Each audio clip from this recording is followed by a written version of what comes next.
Nakikita ko nagpipiliw ako kanina. Kung ano yung sinasabi ko yun, tapos nakatingin lang ako, tapos may tao sa likod ko.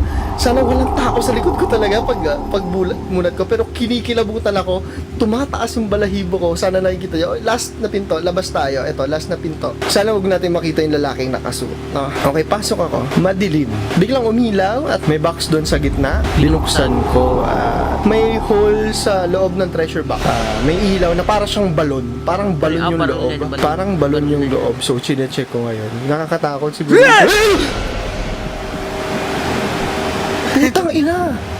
May buto sa labas. May motor sa labas! Nagulat ako!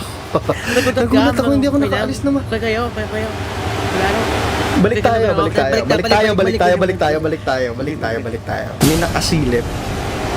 May nakasilip sa ilalim ng treasure box.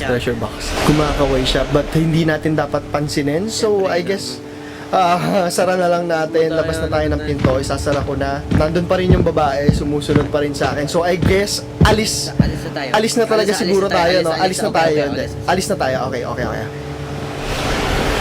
Natatakot ako dumilat kasi feeling ko may tao dito sa likod. May tao dito sa likod. Sana wala. Aayusin ko na yung ilaw ulit.